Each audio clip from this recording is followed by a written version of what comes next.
This is a gorgeous dish. It's delicious, nutritious, and something that you're going to enjoy. Today I'm going to be making stew. Stew is delicious.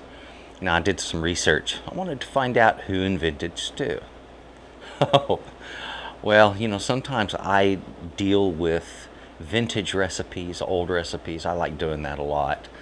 And boy, I stumbled into the vintage recipe. There are accounts of stewing that goes back to dates in the BC period, okay? Hundreds of years BC. And so I'm going to say this isn't one of those recipes that's decades or centuries old. No, it's millennia old. And it's been around a long time. There's a few changes that we've made over time, some neat things that we've added or, you know, subtracted. And the thing of it is when it comes to stewing, you get to add what you want to it. So there's going to be, you know, a lot of information on what to add. This is another one of those great recipes that teaches the lesson that you get to mold the recipe to what you want it to be. Okay? So you can add vegetables or take out and just turn it into what you like. It's a great recipe. It's delicious, and I'm going to show you how to make it right now. Let's get in the kitchen. I'm going to show you my stew recipe. Come on. The ingredients I'm using for this stew today, and you see there's a lot of food here. This makes a large pot. But here I have a chuck roast. I'm using some russet potatoes, carrots, onion. I have some tomatoes diced in their own juice, bay leaf, black pepper, and some salt. And as you can see, very basic ingredients here. Great recipe for you to mold into yours by adding whatever extra goodies you want. But there's something you need to know. Certain things are sort of basic to this recipe and you really need them. Number one, something that is acidic. That's this guy right here, your tomatoes. Without this, the rest of it kind of falls flat. It's an important ingredient, all right? You can omit this, but you know, as a general rule, a good hearty stew almost always has the carrots, potatoes, and beef. And that's just a very common thing. And I think most of them have onion, and the onion really gives it so much flavor and character. It's lending a lot of nutrition to the dish. To flavor it up and season it, we're going to use a bay leaf in there. We're going to be using some black pepper towards the end of cooking, and we will also be salting this dish as well. Now, as I mentioned, this is a lot of food. It's a big dish, so we need to get busy cutting and prepping everything that we have. Well, as you've seen it, there are a lot of things that we're putting in this dish, but it's not a huge amount. There are some basic items there, staple items. A lot of people's pantry have 3 of these items at least.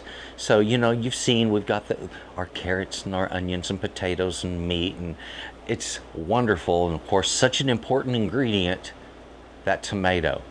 If that tomato's not there, the right acid balance is not struck, and the dish will fall flat. It'll kind of have a lack of flavor. The tomato seems to bring it all together, and it does such a good job. There's other ways of bringing that acid to it if you can't eat tomato. And, of course, if you can, I'm sure you're already aware of those ways. But it would be in adding citrus and things like that. Now, some other things that you can think about adding, think about this. How about mushrooms? Or how about fennel? Fennel stalks cut really thin. Also celery, peas, corn. Put whatever you want to in this dish. Just add it in there in reasonable amounts.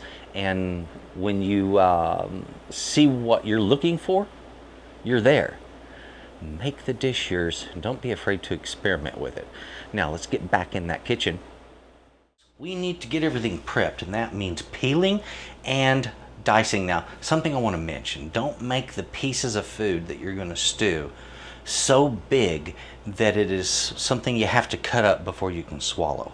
You want each piece to be bite-sized so that you can take it in and just chew it and swallow it as it is. And that makes for a good stew that people don't have to fight to eat.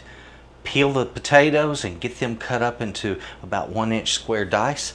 The onions we're going to be quartering and slicing those out, and then we're going to be doing the same with the carrots that we're doing here.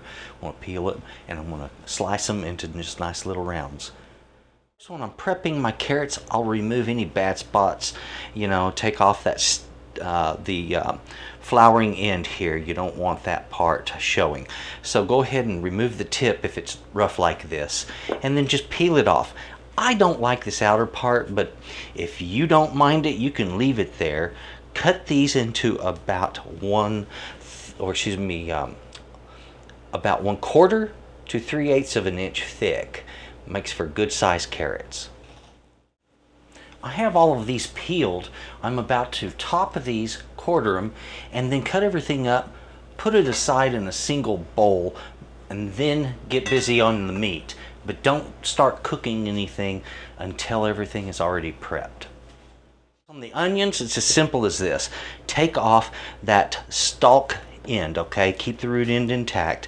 Quarter the onion, boom, boom, and then just slice each of those quarters in 1/2-inch thick slices, and you have a perfectly quartered and sliced onion.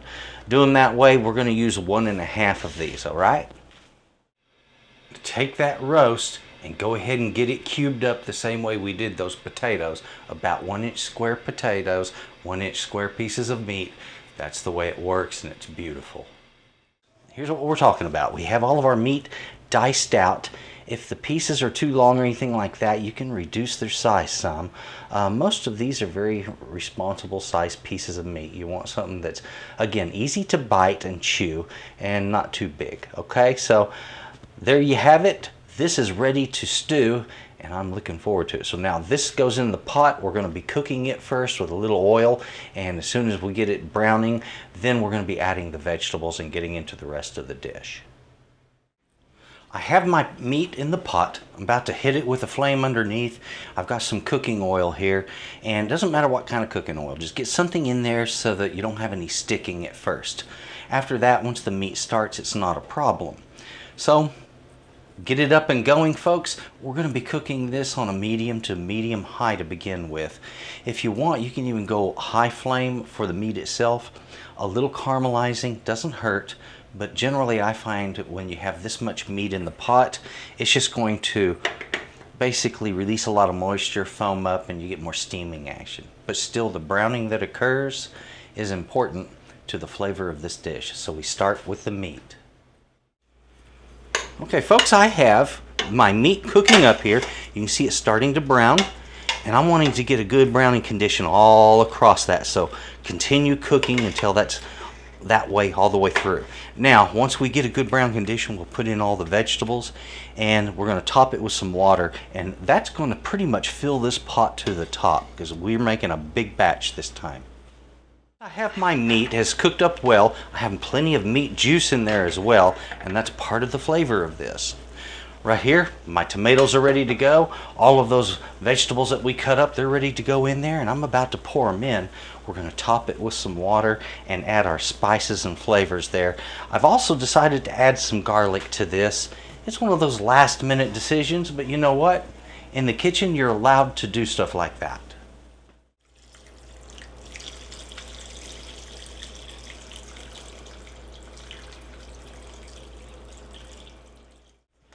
So this is going to come up to a boil. When it does, I'll reduce it to a simmer. I need to put my bay leaves and my garlic in there. Now, something I want to say, the garlic, I'm just going to trim off those calloused ends. You know, if there's any other bad spots, I'll trim those off. And then all we have to do is simply crush this garlic, and we have what we need. You don't have to chop it, slice it, or anything of that. You don't have to use a garlic press, none of that. Simply crush, and in the pot it goes. These, as it stews, will just break down and kind of fall apart on you. So you don't have to worry about anything further. And if you're worried about size, well then split them in half like that. Okay? They'll come apart. You won't even notice them in there. Bay leaf, 1, 2. How about some salt? Okay, I'm going to start with about a teaspoon and a half. The black pepper, no, not now, because the flavor of it will get lost. If I use it at the end, then the flavor of that black pepper will stand out and it'll be really good tasting. Right now it's just kind of wasting it.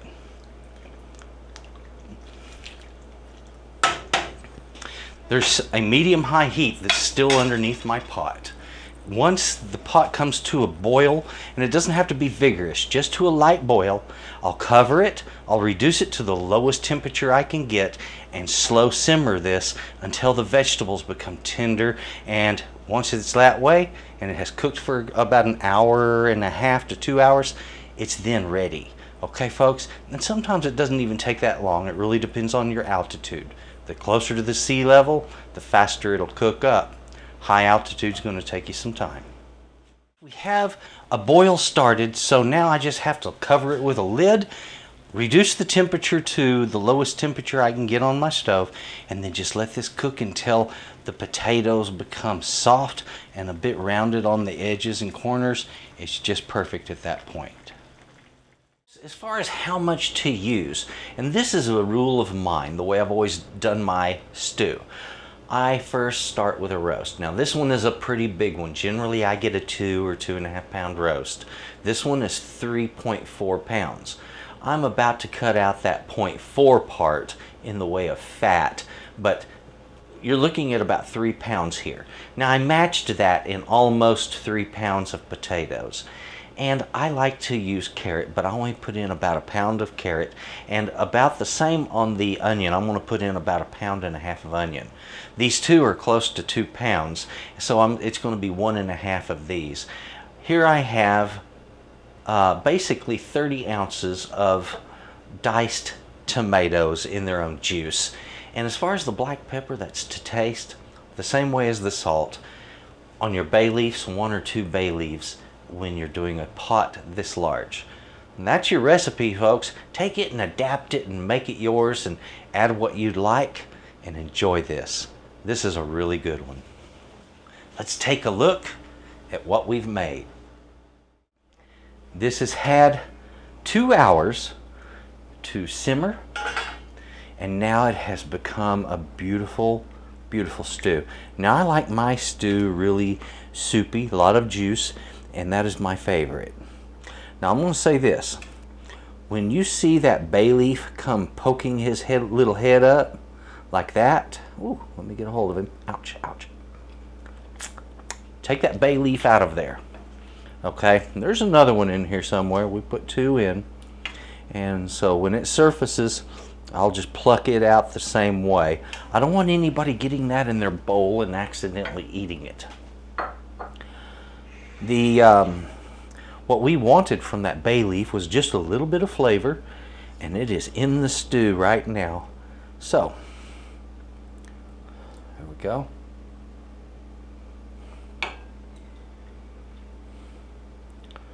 It's what I call a good-looking bowl. Now, this is one of my favorite recipes. I've always loved this ever since I was a boy. Mom would make this on pretty much a regular basis.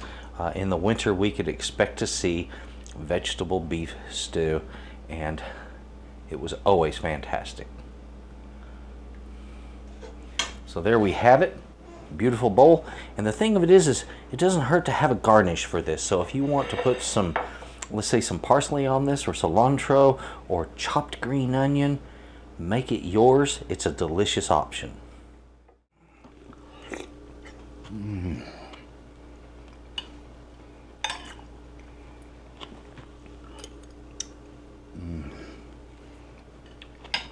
Ladies and gentlemen, this stew is delicious. The meat's so tender. The carrots the same way, very tender. The potatoes, they'll hold together here just barely. In your mouth, they just bust into mashed potatoes, and it's fabulous. The flavor here is stunning. Now I topped it with some chopped green onion and cilantro. It's a good flavor and something, well, again, I've mentioned this in the video. Make it yours.